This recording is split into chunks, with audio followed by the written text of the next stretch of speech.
I'm outside Parliament Station in Melbourne, and this is the site of the longest escalators in the Southern Hemisphere. And it turns out they're some of the most dangerous too. I'm going to take you inside, show you what it feels like, and explain why that is.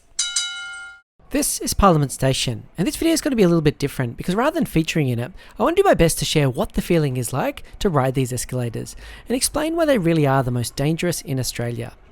So on your way to the station, you're going to be greeted by these bold signs that talk about the risk of these escalators. And the process of using Parliament Station is just like any other in the Melbourne Metro. There is one thing which is a bit different though. All of this yellow signage talking about the escalator danger. But let's do it. And this is what the escalator looks like from the top. That is a long way down. And it doesn't take long to start to feel that you're more in a tunnel than you are on a set of moving stairs. And that is part of the issue. Parliament Station is part of the Melbourne Metro City Loop, and this station opened in 1983 and has since become one of the busiest in the city, with around 10 million passengers per year or around 35,000 people per day in normal times. At 30 metres, this escalator is long enough to take the title for the longest single-span escalator south of the equator, but it's still a long way off from the world's biggest, with one in the St. Petersburg Metro in Russia going for a staggering 138 metres. It's also way longer than the world's shortest, the incredibly cute Petite Escalator in the basement of a shopping centre in Kawasaki, Japan, which has a journey time of just 8 seconds, long enough to show in full here, which other than scoring a Guinness World Record is utterly useless as it takes you to more stairs. And the duration for this one, well, that gets interesting. From top to bottom it's around 1 minute and 30 seconds, and I say about because the speed of this is actually variable. It's normal for escalators in the city loop to go slowly during off-peak times and faster during peak times to increase the number of people through. But in 2019, Metro Trains began a trial to slow the downward direction during peak times, with the goal of reducing slips, trips and falls. And on that note, that's half our journey done. And once you're here, you can go down another level, you can read the escalator danger signs, or go and catch your train.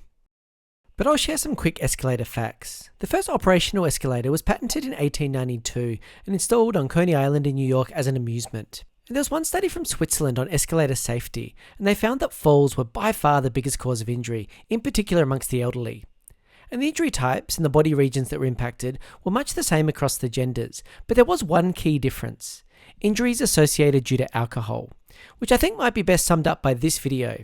The individual was quoted in the Daily Mail as saying, "I drunk 10 pints so I didn't feel any pain, until the morning."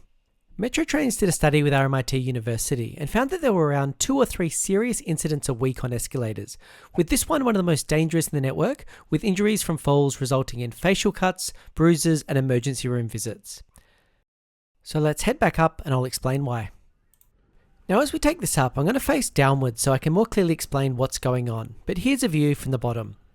The safety study looked at 600 plus injuries and found that around half were due to falling backwards while travelling up on the escalator, and that was around twice as many as falling forward while going down.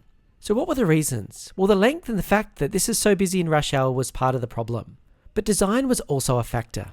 As you can see, the ceiling of the tunnel descends with the escalators, and the stainless steel reflects some of the lights above, which can lead to spatial disorientation, and that leads to feelings of dizziness, vertigo and a loss of balance. And this is more likely to affect elderly people, who are the most susceptible to falls on escalators.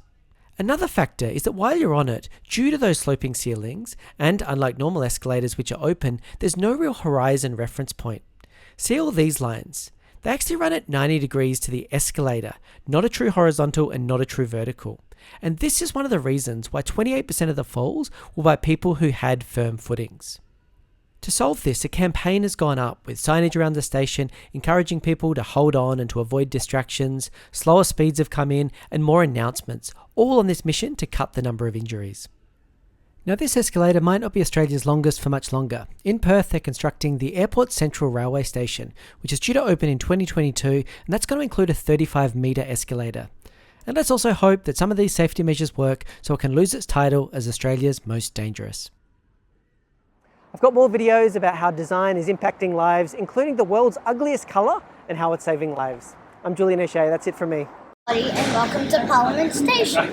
Did you know that there are 2 to 3 injuries a week on escalators? Many of these could be avoided by simply holding on and not letting yourself get distracted.